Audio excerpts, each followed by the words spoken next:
This is one that I just kind of wanted to start off with. I wanted to get into more detail on the pattern, support, and resistance, just more on what I look for. I know I kind of just referred you guys to the training on the last video, but I'm just gonna say go ahead and just get into what I was looking for, especially on gold and USD/JPY. These are my two favorite pairs because, especially since they correlate, it's just the perfect way to confirm because I always just go back and check to see if I'm not sure on one pair, I'll just go see what the other pair is doing, and then I'll just trade both or just one. I mean, these pairs they're my babies. And not to mention, you'll notice gold actually moves a lot more than any currency pair, meaning more potential earnings here. So, what I had told people in the group, if it doesn't break the upside to the upside of the resistance, it's going to be a sell and it's going to go down for a long time. So what I meant by that, you did not want it to close over that blue line. In this case, my blue line, that's a weekly resistance. So it's a strong point for it to bounce off of. So in this case, it actually did sell, but not as long as I wanted it to, but it actually did hit, I believe it did hit the 618 like I wanted to. So the 618 was off the Fibonacci was about 1156.70. But and then I'll just show you the example on the MetaTrader where it is now.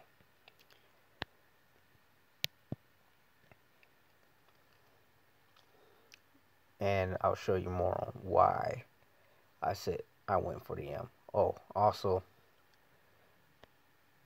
the reason I sold is, yes, you see how it's,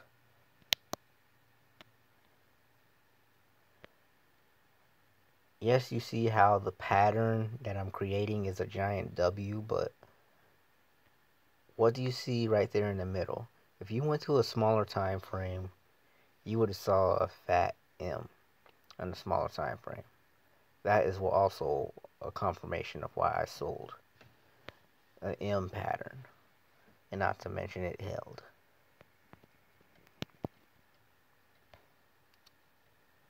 Alright, in this case, it got low. Actually, no, it didn't get to the 618. It got to the 50 point. And then, yeah, about there is where that little signal showed up. That little candlestick right there. That's another giveaway that things are changing up. It wants to go on the upside. It made a head and shoulders pattern as well, which is also how you knew it was dropping on the larger time frame. But now, with that rise going, it looks like it kind of wants to make a W up here too, and then make an M. So there's multiple scenarios that you can make here, and not to mention from here, actually, it looks like it can make a W too. It could come back down or something, or it's going to keep rising and making it. We'll see what happens.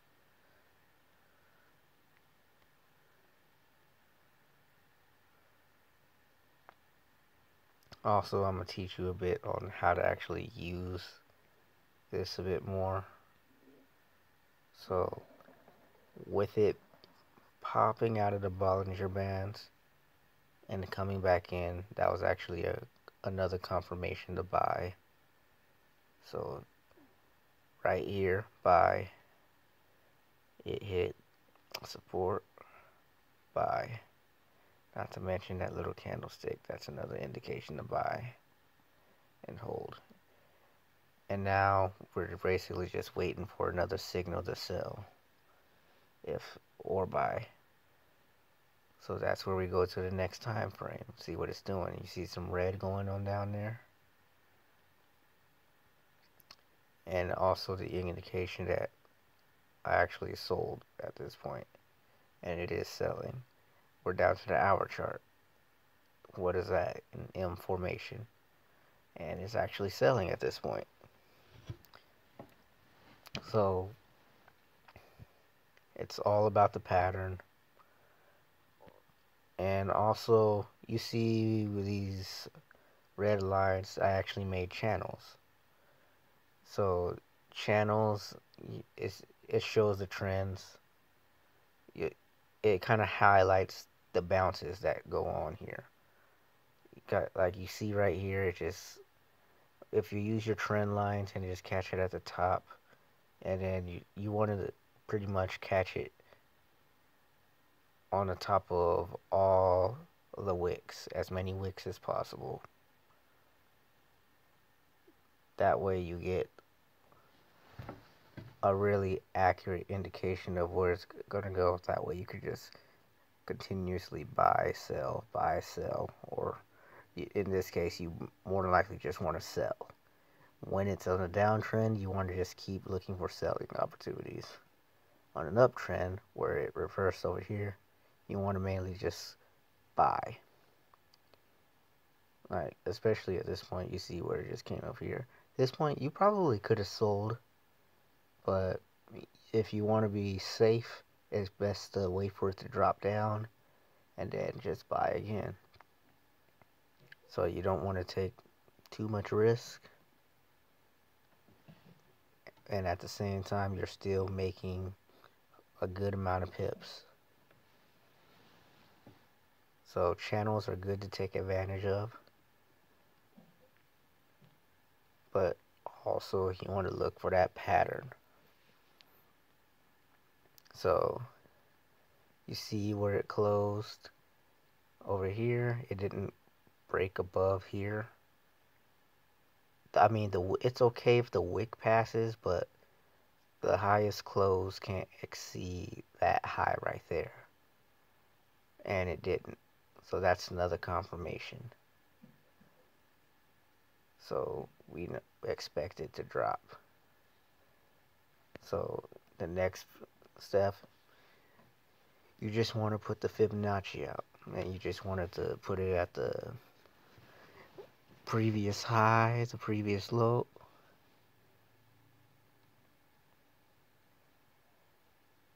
In this case, let's see.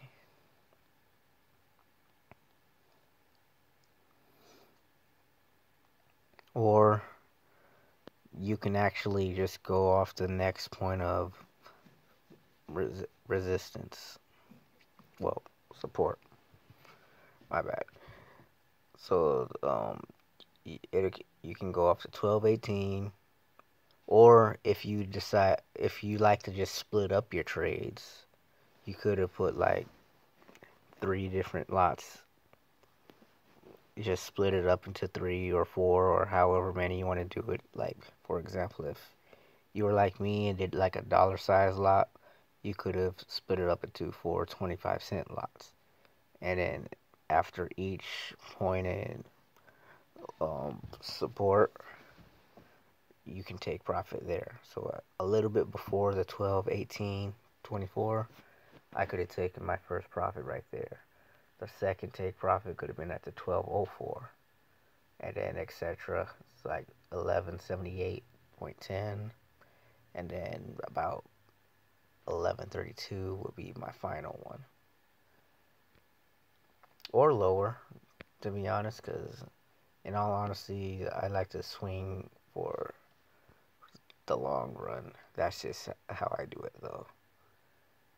And I really think that it's going to go a bit lower. But we'll see. We'll see what happens. It might not. In this case, I'm just taking advantage of all the opportunities that I see in my face right now. And that sell is money.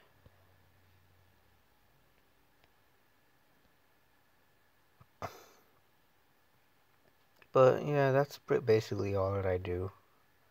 I mean, I just look for the confirmations.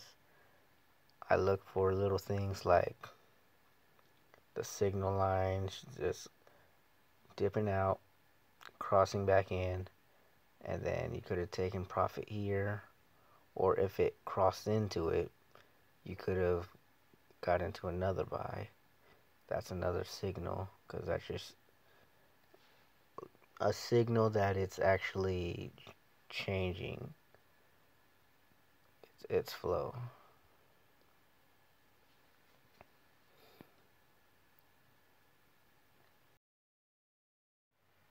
All right, good, it's working. So I also wanted to give you another tip. So the best times to actually trade are actually during the London session and New York session. I usually tend to, well, I'm in California, so the time is different. I tend to like check for opportunities around 9. I'll say for gold, you tend to, sometimes you can go for the 00 candle and about 5 o'clock, and you can actually find a breakout. So in this case, it broke out to, actually, when is the 00? Let me count. 1, 5, 6. Oh, it didn't do too much. It dropped down, and then, yeah, it didn't do too much when that 00.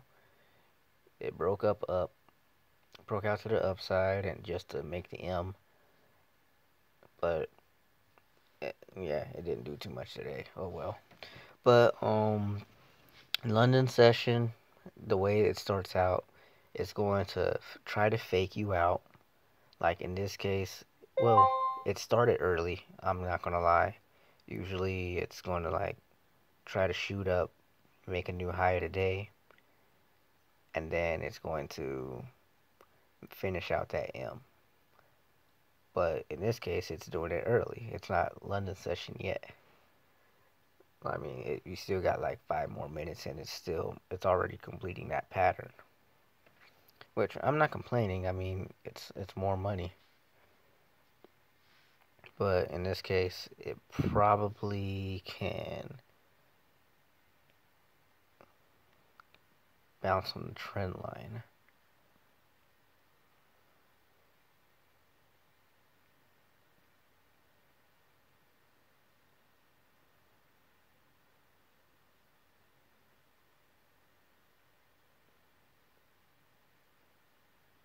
Yeah, the trend line.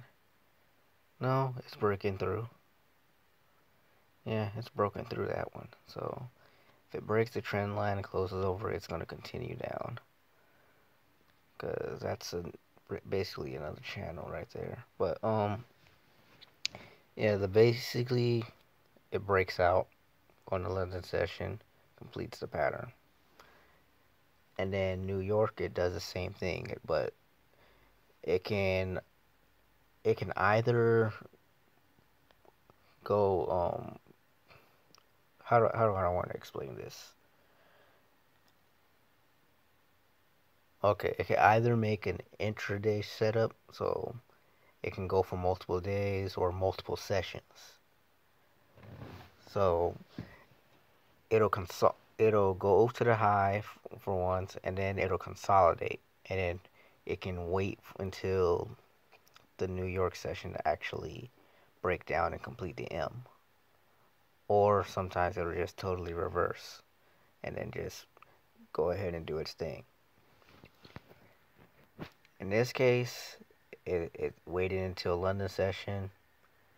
It it well, it didn't even wait till London session. It just kind of waited until it was close to London session, and then it went to the high a little bit. Did it break? Now it's just pushing down, and there's easy pips. So easy money. But I'm also going to say, as soon as New York session comes around, so London session for me, like I said, it's 12 a.m. So if you're in a different time zone, it's going to be a little bit different, hour, 2 or 3, whatever. New York session for me is about 7. And a lot of the cases, it does reverse for a bit. So there's extra opportunities. Either that or it's going to continue pushing. So it's just looking for those extra opportunities, and it's like right on the dot.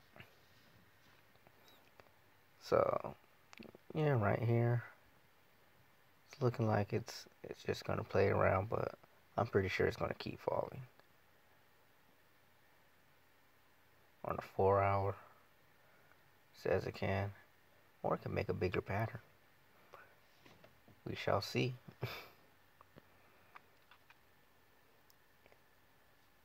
But yeah, best times to trade: London, New York. And if I didn't already say that, Asian sessions, Sydney sessions, most of those sessions, it just consolidates the entire time. So there's really not much point in trading those sessions. I mean, some people love trading those sessions and scalping, but I just like to skip in and just look for good long-term setups.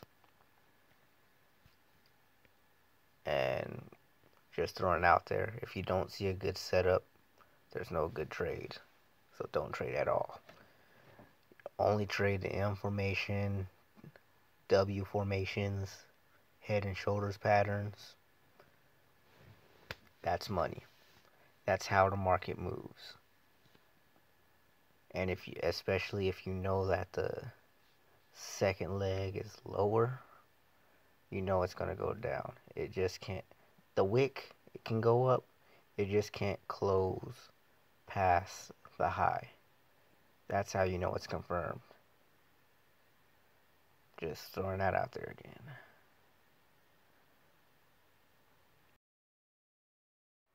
I know I talked about gold, a few things correlating, but yeah, I'm just going to show you gold. It's going down for the sell.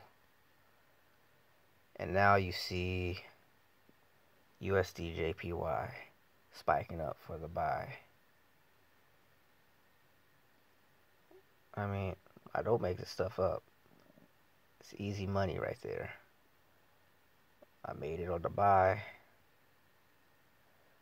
And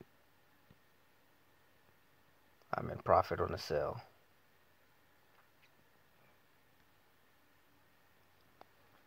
And this is not the only pair that actually does that. There are other pairs, many pairs correlate like this. It's just in this case, the yen with the US dollar has the most influence over gold.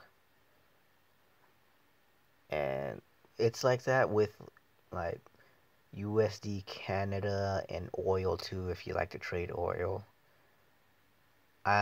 Other pairs I'm not sure about. These just happen to be my favorite pairs. I like gold, I like USD JPY.